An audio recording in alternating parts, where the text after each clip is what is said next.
शिकारी था। वो शिकार करके अपना जीवन यापन करता था। उसने कई दिनों से शिकार नहीं किया था। एक दिन उसका मन हिरन का मांस खाने का हुआ। दूसरे ही दिन वह हिरन का शिकार करने जंगल चला गया। जंगल में उसे एक सूअर दिखाई दिया। शिकार ने सोचा, अच्छा खट्टा खट्टा शिकार मिला है, इसी सूअर का शिकार कर लेता हूँ।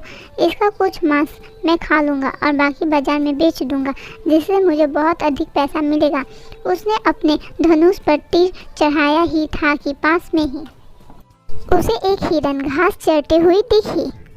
शिकारी ने सोचा, यह सूअर का शिकार मैं बाद में भी कर सकता हूँ। अगर इस हिरन ने मेरी आवाज़ सुन ली तो यह भाग जाएगी और मैं इसका शिकार नहीं कर पाऊँगा।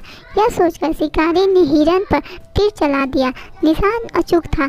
तीर सीधा हिरन को लगा और उसने कुछ ही पलों में अपना प्राण त्याग दिया। शिकारी हिरन को मारकर बहुत खुश हो रहा था। उसके मन में लालच आ गया कि हिरन के साथ अब सूअर का भी शिकार करता हूँ, इससे मुझे 2 गुना आमदनी होगा। इसी तरह का विचार कर शिकार सूअर की तलाश करने लगा। उसे पास में ही सूअर दिख गया। शिकारी ने सूअर पर निशाना साध कर तीर चला दिया। तीर इस बार से सीधा शिकार को लगा। सूअर बहुत ही मठर प्रजाति का जीव था। तीर लगने पर भी सूअर ने सोच लिया कि वो मरने से पहले उसे मारने वाले शिकारी को मार देगा। सूअर के शरीर से खून बह रहा था, फिर भी वह शिकारी की तरफ मुड़ा और उस पर टूट पड़ा।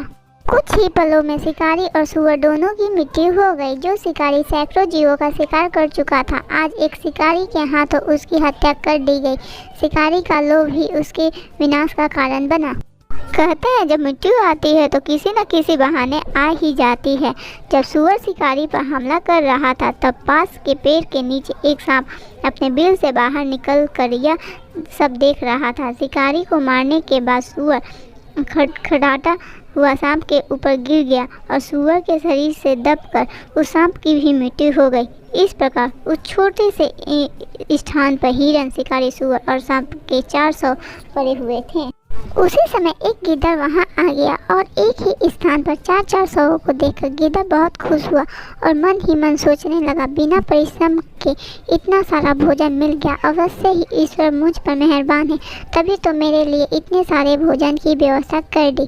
अब मुझे तरह तरह के जीवों के मांस का स्वाद चखने के लिए मिलेगा। अब तो मेरे कई दिनों का सुखपूर्वक जीवों के मृत शरीर को खाकर बीत जाएंगे। गिद्दड़ को समझ नहीं आ रहा था वह पहले किसे खाए। कभी तो यह शिकार का मांस खाना चाहता, तो कभी हिरन का, तो कभी सूअर का। फिर उसने निश्चय किया कि पहले शिकारी का मांस खाया जाए। उसने कभी इंसान का मांस नहीं खाया था। इसके बाद हिरन, उसके बाद सांप और अंत में सूअर का मांस खाएगा। इस तरह उसका 1 माह बीत जाएगा।